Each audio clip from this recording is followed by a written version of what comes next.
بسم اللہ الرحمن الرحیم الحمد للہ رب العالمین والصلاة والسلام علی اشرف الانبیاء والمرسلین وعلی آل بیتہ الطیبین الطاہرین واللعنۃ علی اعدائہم اجمعین۔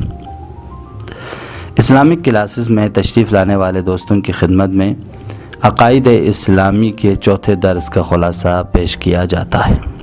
دوستان عزیز، کل کے درس میں ہم اور آپ نے پڑھا عدل الہی کے حوالے سے۔ ہم لوگوں نے پڑھا کہ عدل کا معنی کیا ہے، کیوں عدل کو اصول دین میں شامل کیا گیا، خدا کے عادل ہونے کی دلیلیں کیا ہیں۔ گزشتہ درسوں میں 2 سوالوں کا جواب آپ کی خدمت میں پیش کرنے کی سعادت ہوئی۔ عدل کے 2 معنی ہیں، ایک معنی عام ہے، دوسرا معنی خاص ہے۔ عام معنی عدل کا یہ ہے، یعنی عدل یعنی ہر چیز کو اپنی جگہ پر رکھنا، انسانوں کو انسان کی جگہ پر، حیوانوں کو حیوانیت کی جگہ پر، نباتات کو نباتات کی جگہ پر، جمادات کو جمادات کی جگہ پر، ستاروں کو ستارے کی جگہ پر، سیاروں کو سیاروں کی جگہ پر، سورج کو سورج کی جگہ پر، چاند کو چاند کی جگہ پر، خلاصہ کائنات کی ہر شے کو اپنی جگہ پر رکھنے کو کہا جاتا ہے عادل۔ سورج وقت پہ نکلتا ہے، وقت پہ غروب کرتا ہے، چاند وقت پہ نکلتا ہے، ستاروں کا چمکنا، انسانوں کا بولنا اور فکر کرنا، یعنی اس سے یہ بات واضح ہو جاتی ہے کہ اس پوری کائنات پر عدل کی حکومت قائم ہے۔ یہ ہے عدل عام، یعنی ہر چیز کو اپنی جگہ پر رکھنا۔ اور عدل کا ایک اور معنی ہے، وہ یہ ہے کہ عدل کا معنی یہ ہے کہ دوسروں کے حقوق کی رعایت کرنا، کسی کے حق کو بغیر کم و زیاد کے دے دینا عدل کہا جاتا ہے۔ اب جب ہم اور آپ کہتے ہیں کہ خدا عادل ہے تو اس کا مطلب یہ ہے کہ خدا نے اس کائنات میں ہر چیز کو اپنی جگہ پر رکھا ہے۔ اور دوسرا معنی یہ ہے کہ خداوند عادل ہے، یعنی دوسروں کے حقوق کو ضائع نہیں کرتا، دوسروں کے حقوق کی رعایت کرتا ہے، بلکہ کائنات میں موجود ہر مخلوق کو اس کا حق عطا کرتا ہے، یہ ہے خدا۔ بس عدل کے حوالے سے جب ہم بات کر رہے ہیں کہ یہ بات لازمی ہے کہ میں ذکر کروں، اس لیے کہ ہمارے جامعے میں بہت سے لوگوں کے ذہنوں میں یہ بات ہے کہ عدل کا مطلب یعنی مساوی اور برابر ہے۔ عدل کا مطلب برابری کا نہیں ہے۔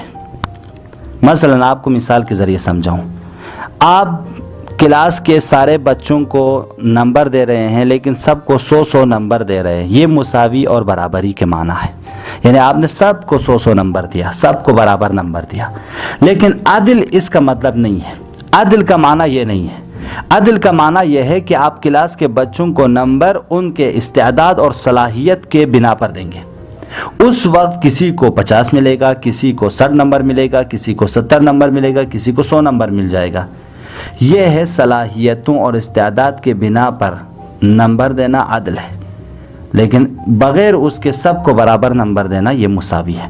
لہٰذا کبھی اپنے استعمال میں عدل کو مساوی کے معنی میں استعمال نہ کریں۔ اب تیسرا سوال یہ ہے کہ خداوند کو عادل کیوں ہونا چاہیے؟ اگر خداوند عادل نہ ہوتا تو کیا ہوتا؟ خدا کے عادل ہونے کی دلیلیں کیا ہیں؟ آئیے اس درس میں مختصر اس سوال کا جواب پیش کروں۔ ہمارے علماء فرماتے ہیں کہ بہت سی چیزوں کی خوبی اور خامی، برائی اور اچھائی، خیر اور شر، حق و باطل کو ہماری عقل درک کر سکتی ہے۔ ہماری عقل میں یہ صلاحیت موجود ہے کہ احسان کی خوبی کو اور بخل اور کنجوسی کی بدی کو پہچان سکیں۔ ہماری عقل میں یہ صلاحیت موجود ہے کہ نیکی کی خوبی کو اور ظلم کے بدی کو پہچان سکے۔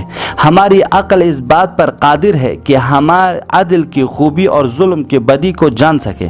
ہماری عقل کہتی ہے کہ اگر ایک چیز ایک ہی وقت میں کالی ہے تو وہی چیز اسی وقت میں سفید یا دوسرے رنگ کے نہیں ہو سکتی۔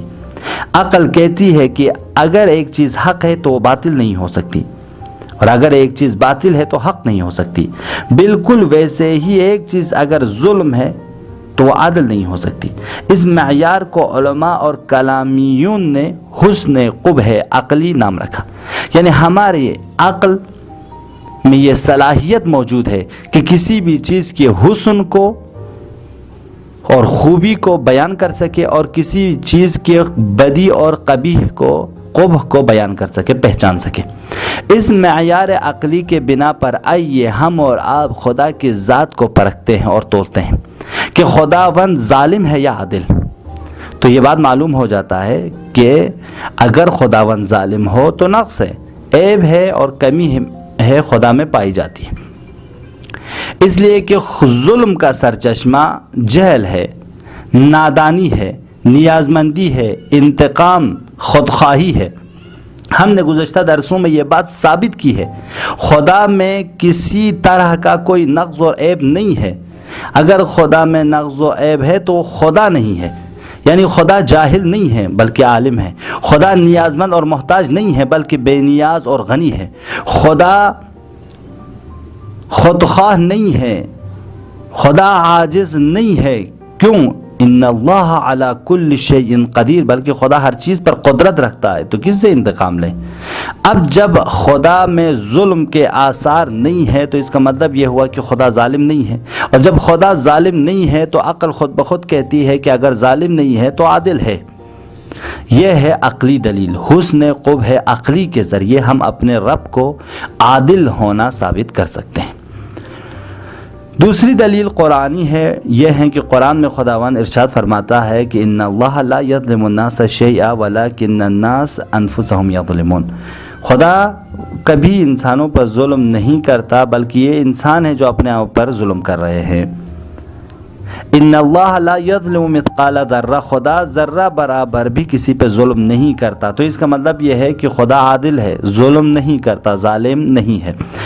تیسری دلیل خداوند کے عادل ہونے کی یہ ہے کہ خداوند خود قرآن میں لوگوں کو دعوت دیتا ہے کہ تم لوگ عدل قائم کرو، تم لوگ عدل کے ساتھ پیش آؤ۔ ان اللہ یأمر بالعدل والاحسان، خدا عدل اور احسان کا آرڈر دیتا ہے۔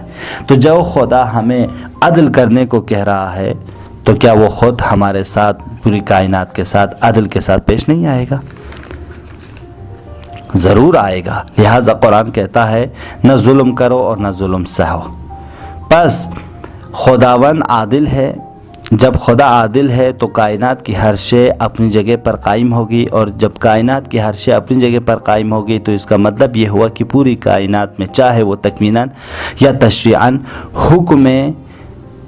حکومت عدل الہی حاکم ہے، اور جب حکومت عدل الہی حاکم ہوگی تو نہ کسی پہ ظلم ہوگا، نہ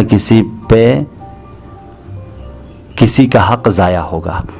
انشاءاللہ آئندہ کے درسوں میں ہم بتائیں گے جو عدل الہی کے حوالے سے شبہات ایجاد کیے گئے ہیں، ان کو آپ کی خدمت میں عرض کریں گے۔ خدا ہم سب کو دینی معارف حاصل کرنے کی توفیق عنایت فرمائیں۔ والسلام علیکم ورحمۃ اللہ وبرکاتہ۔ واللہ غفر لی ولکم۔